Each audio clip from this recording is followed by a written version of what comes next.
Verified incident logs. Authentic footage. Pure accountability. Welcome to Bodycam Incident Reports. Sir, step away from the vessel. You don't belong down here, and this slip costs more than you make in a year. Officer, step back and verify my credentials before you take this any further. I'm not looking at your fake plastic. Hands on the rail. It was 3:14 a.m. at Oceanside Marina. The facility was locked down for the night, with visibility severely limited by the heavy coastal weather rolling off the water. The piers were completely empty of pedestrian traffic, creating a wide, open space where even the smallest movement stood out against the static lines of parked vessels.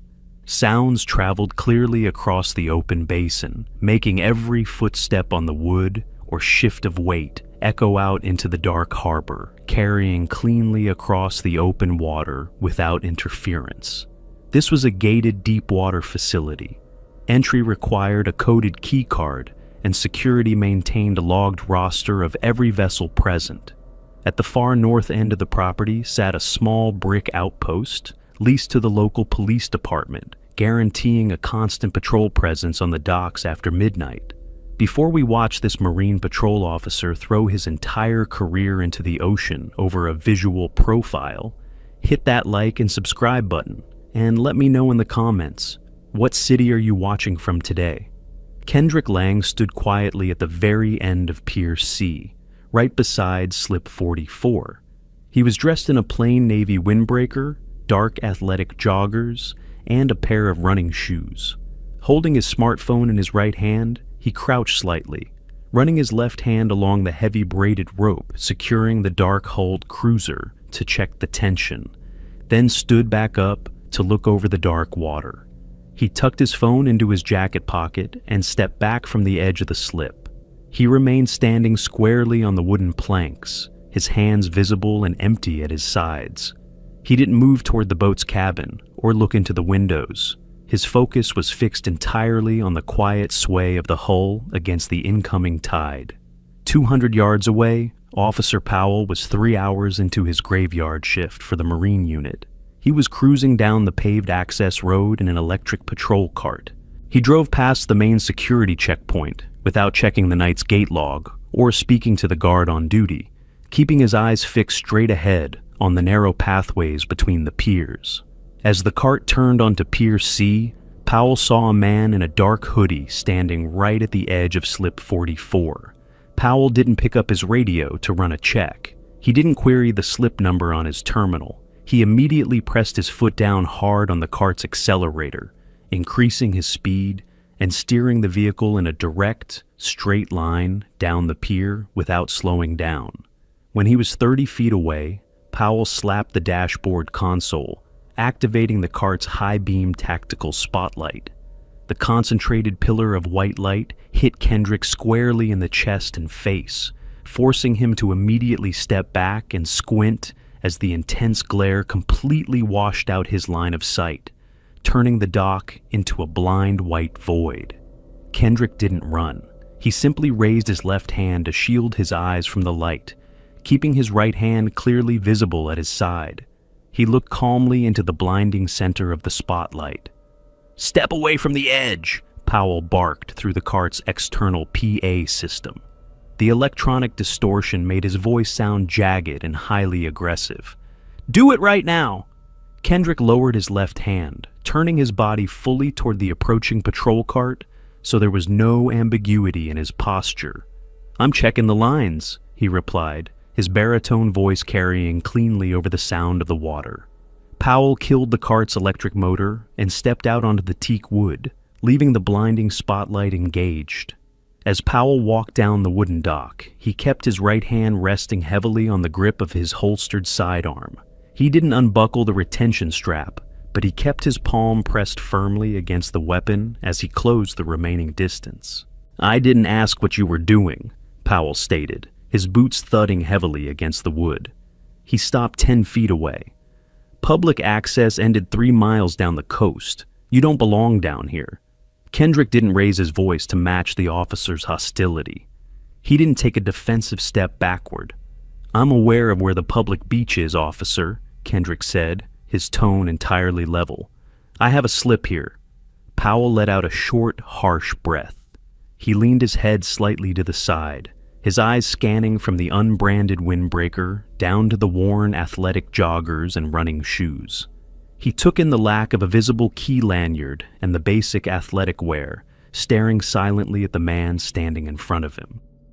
"Right," Powell said, his tone dropping into a cold, procedural register. "And this slip costs more than you make in a year. Let's skip the fairy tales. Put your phone on the ground, turn around, and put both your hands flat on the metal rail." Kendrick didn't move. He looked straight through the glare of the spotlight, directly into the lens of the body camera mounted on Powell's chest. "Officer, step back and run my name before you touch me," Kendrick said evenly. Powell unclipped his handcuffs. "I'm not asking again." The heavy metallic rattle of the steel handcuffs unspooling from Officer Powell's utility belt cut sharply through the low hum of the dock lights and the shifting water. Kendrick Lang didn't raise his hands, and he didn't turn around. He stood flat-footed on the wooden planks, his chest facing directly toward the blinking green light of the officer's body camera. "I am reaching into my back pocket," Kendrick stated, his baritone voice measured. "My state-issued identification and my Marina resident key card are in my wallet." Kendrick moved his right hand slowly. He slipped his fingers into the pocket of his dark athletic joggers, pulled out a slim, black leather wallet, and held it up between them. He pinch-gripped the leather, keeping both of his palms entirely visible. Powell didn't shine his flashlight onto the wallet. He didn't reach out to take it. Powell closed the remaining distance in 2 rapid, heavy strides. He stepped directly into Kendrick's physical space, swung his left arm up, and slapped the wallet out of Kendrick's hand with a hard strike. The leather hit the damp teak wood. A heavy plastic Marina access card and a titanium credit card slid partially out of the slots, coming to a stop right next to Powell's heavy boot. Powell didn't look down at the dock. "I said hands on the rail," Powell ordered, his voice dropping into a tight, combative snarl. "We're not doing the fake ID routine tonight. Turn around." Kendrick didn't look down at his wallet. He kept his eyes locked squarely on the officer's face. "You are refusing to look at my identification," Kendrick said evenly. "You are escalating a detention without cause." Powell lunged forward. He grabbed the thick nylon material of Kendrick's windbreaker right at the shoulder. With a sharp jerk, Powell spun Kendrick around, driving him toward the edge of the pier. Kendrick didn't brace his legs against the wood. His chest hit the cold metal of the security railing. The dark water of the basin lapped against the pilings just inches below him. Powell pressed his forearm heavily into the center of Kendrick's back, pinning him flat against the metal rail. The officer's heavy breathing and the rustle of his tactical vest dominated the audio track of the body camera. "Put your hands behind your back," Powell commanded. He grabbed Kendrick's left wrist and wrenched it upward at a sharp angle. Kendrick did not pull his arm away. He didn't tense his shoulders. He brought his right hand behind his back to meet the left. The cold steel of the handcuff bit into Kendrick's left wrist. Powell squeezed the metal jaw shut, the ratcheting mechanism clicking rapidly until it locked tight against the skin. Powell immediately grabbed the right wrist, dragged it over, and ratcheted the second cuff closed. Kendrick stood perfectly still against the railing, his hands bound tightly at the small of his back. "You are under arrest for trespassing and attempted burglary," Powell stated. He patted down the outside of Kendrick's windbreaker in a fast, rough search for weapons. "You have the right to remain silent. Keep your mouth shut and don't move." Kendrick turned his head slightly to the side, looking back over his shoulder toward the blinking light of the body camera. "Officer Powell," Kendrick said, his tone entirely flat. "I am not resisting, but you haven't run my name, you ignored my IDs on the ground, and this is an unlawful detention." Powell grabbed the chain linking the handcuffs and pulled upward sharply. He used the leverage to force Kendrick to stand up straight and step away from the railing. "Save it," Powell snapped. He shoved Kendrick forward, steering him roughly toward the front of the parked electric patrol cart. Powell forced Kendrick to lean forward over the cart's plastic hood, keeping him pinned in the blinding beam of the spotlight. Powell reached up to his left shoulder and pressed the transmit button on his lapel microphone. "Unit 4 to dispatch," Powell called out. His voice returned to a steady, procedural calm now that the physical control was secured.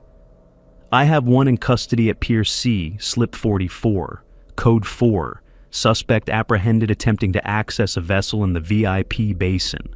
Roll a transport unit." A burst of static crackled from the radio on his shoulder. "Copy, Unit 4. Transport is en route. Do you need the patrol sergeant on scene?" Powell looked down at the man in the cheap joggers pressed against the hood of his cart. "Affirmative," Powell said into the mic. "Have the sergeant meet me at the dock. I want him down here for this." 10 minutes passed. Kendrick Lang remained pinned over the hood of the patrol cart. The steel of the handcuffs maintained constant pressure against his wrists. He didn't shift his weight or attempt to adjust his position. He kept his head turned, his eyes fixed on the teak wood of the pier. His black leather wallet and access card lay on the dock, right next to the toe of Powell's tactical boot. Powell didn't look down at them. At the far end of the marina, headlights cut through the fog. A police SUV transitioned onto the paved perimeter path. The vehicle didn't run its siren, but the red and blue lights of its roof bar cast rotating shadows across the docked vessels. The SUV stopped 50 yards down Pier C. The driver's side door opened, and Sergeant Thornton stepped out. He walked down the pier toward the patrol cart, pulling a heavy mag light from his belt. Powell adjusted his tactical vest and stood up straighter as his supervisor approached. "Talk to me, Powell," Sergeant Thornton ordered. He stopped 3 feet from the cart, keeping his flashlight pointed at the ground. "Apprehended at Slip 44, Powell reported, his voice loud.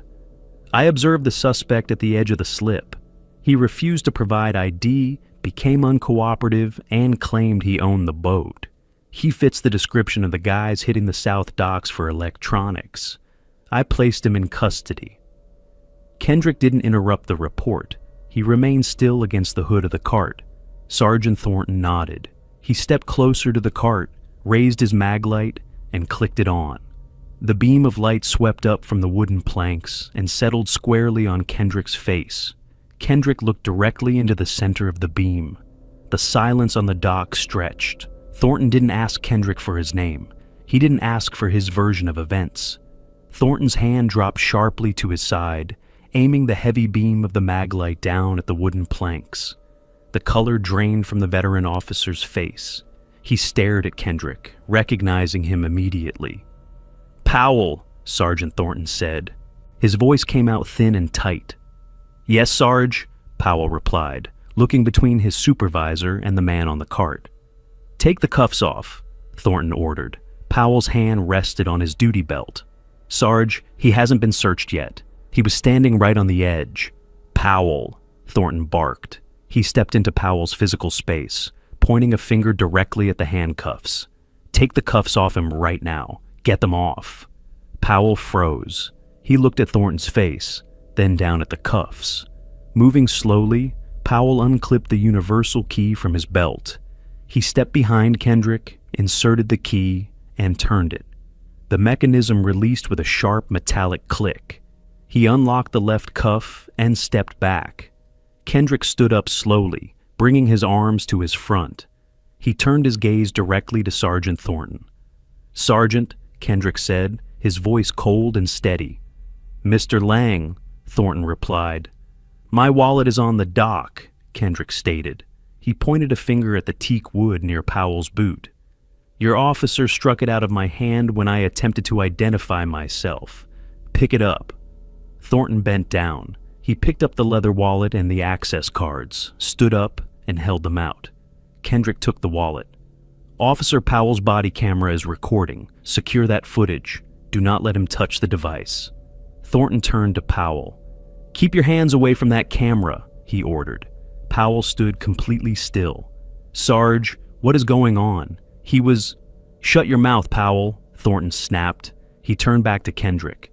"Mr. Lang, the officer is new to this sector. We can clear this up right now. Let me walk you to your vessel." Kendrick slipped the wallet back into his pocket. He didn't step toward the boat. "This officer refused to look at my ID, knocked it onto the ground, and forced me into handcuffs," Kendrick said. And he did it working out of a building that my company owns. Kendrick turned his head, looking directly at Powell. Transport is en route, Kendrick said. When they arrive, I am not leaving. I want a supervisor's report initiated right here. I want the shift captain notified. We are documenting everything. A police transport van pulled onto the access road and parked directly behind Sergeant Thornton's SUV. The driver and passenger doors opened. 2 transport officers stepped onto the path, walking toward Pier C to take custody of the handcuffed suspect and clear the scene.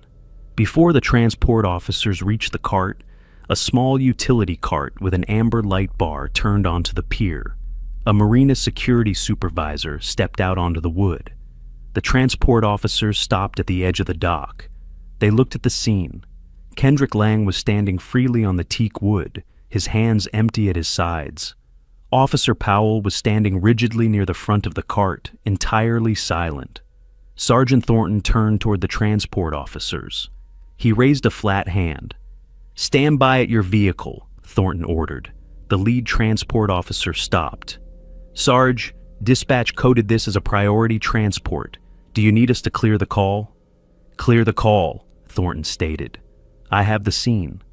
The transport officers turned around, walked back to the van, and stood waiting. The security supervisor, Davis, walked past the transport van holding a property incident form. "Sergeant Thornton," Davis said, "main gate logged your transport unit coming through. Do you need a trespass form signed?" Davis swept his flashlight toward the group. The beam caught Kendrick's face. Davis stopped walking immediately. He lowered the flashlight. "Mr. Lang," Davis said, his tone shifting instantly from authoritative to deferential, "is there a problem on the dock?" Kendrick didn't look at Davis. He kept his eyes on Sergeant Thornton. "Stand by, Davis," Kendrick ordered. "Yes, sir," Davis replied. He took a step backward and stood in complete silence, watching the police officers. Thornton looked at the security supervisor, then back to Kendrick. He stepped slightly closer to keep the conversation contained. "Mr. Lang," Thornton said, "I have the footage. We don't need to do this out here in front of your staff. Let me handle him internally. I'll make sure he's pulled off patrol, and we'll sort it out at the precinct." Kendrick didn't lower his voice. "We are putting it on paper, Sergeant, right now." Powell shifted his weight against the wood. "I had reasonable suspicion," Powell stated, speaking up for the first time since the cuffs came off. "We've had guys hitting boats down here for electronics. You were wearing dark clothes, standing in the dark right next to the boats. I made a call." Kendrick turned his attention directly to Powell.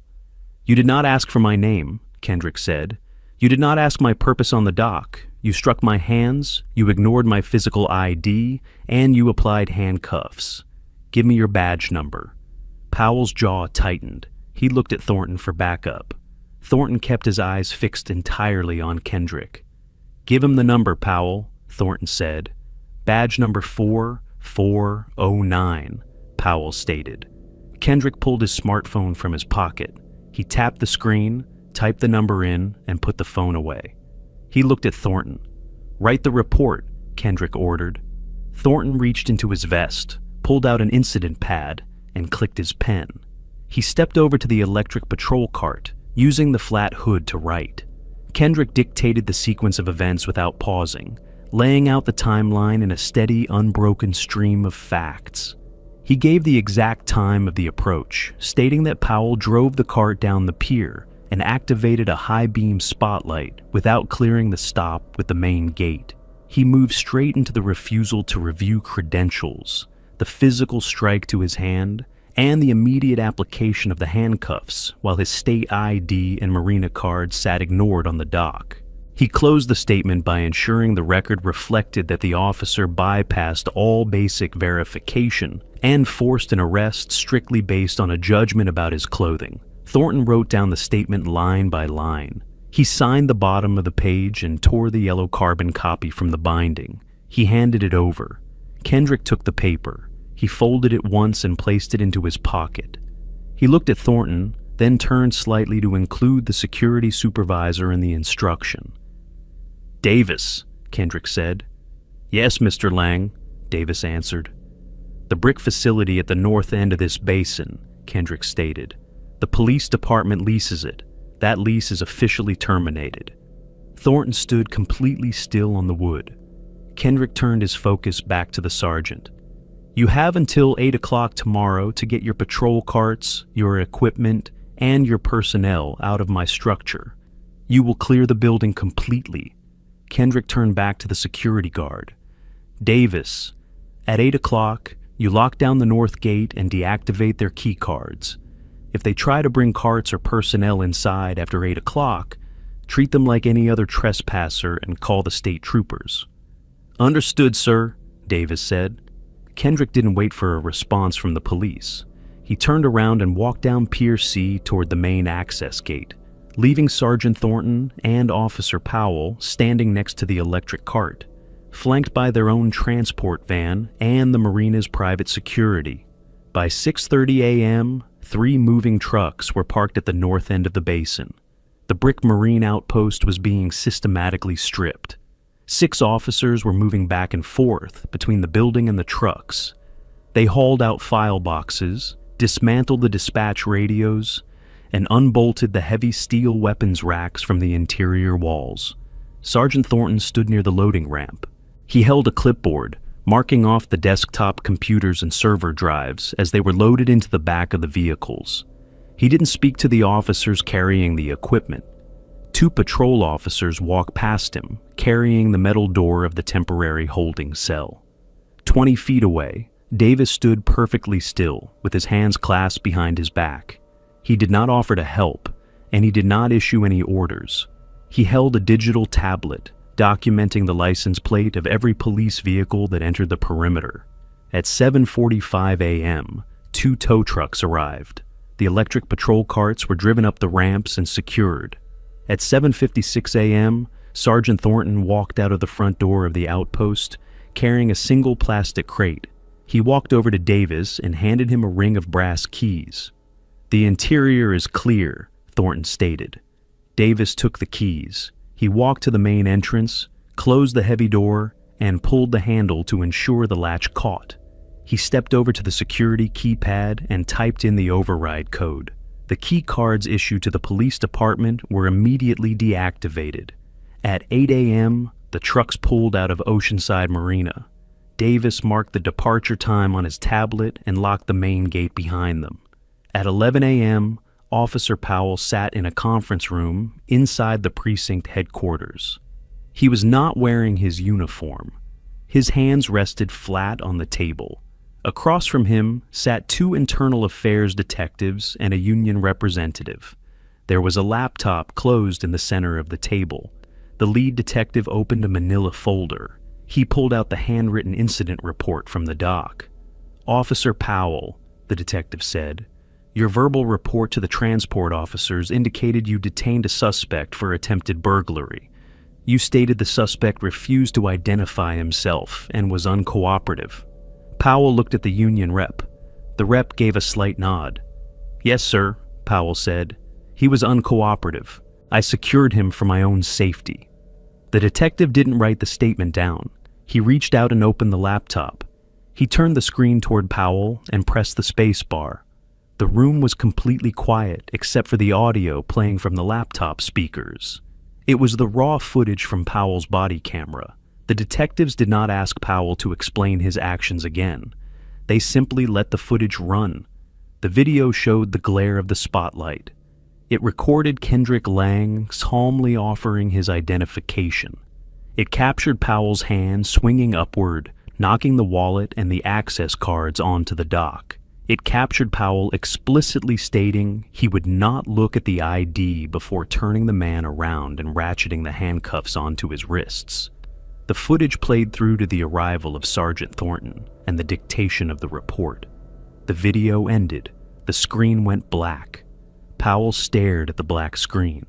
The union representative closed his notepad and pushed his chair back slightly from the table. He did not offer a defense. The contradiction between Powell's statement and the video evidence was absolute. The lead IA detective slid a single sheet of paper across the table. "Officer Powell," the detective said, Effective immediately, your police powers are suspended. You are placed on unpaid administrative leave pending a formal termination hearing. Surrender your badge, your firearm, and your access card. Powell didn't argue. He reached into his pocket, placed his shield on the table, and pushed it across the surface. Within 48 hours, the city attorney's office received a formal notice of claim from Lang Holdings. It included a strict demand for the preservation of all electronic evidence, gate logs, and the body camera footage.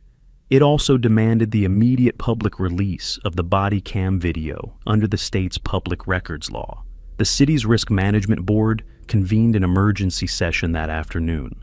They reviewed the incident report alongside the footage. They initiated settlement proceedings before the discovery phase even opened.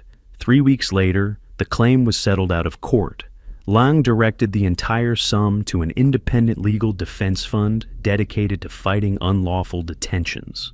Following the settlement, the precinct captain issued a department-wide directive. The Marine unit was permanently disbanded, its patrol duties absorbed by the county sheriff's office. Officer Powell was formally terminated with cause. The department submitted his file to the State Oversight Board. 2 months later, the board voted to revoke his law enforcement certification, permanently barring him from police work in the state. A month later, a new sign was bolted to the brick facility at the north end of the marina. Lang Holdings leased the structure to a private maritime research firm.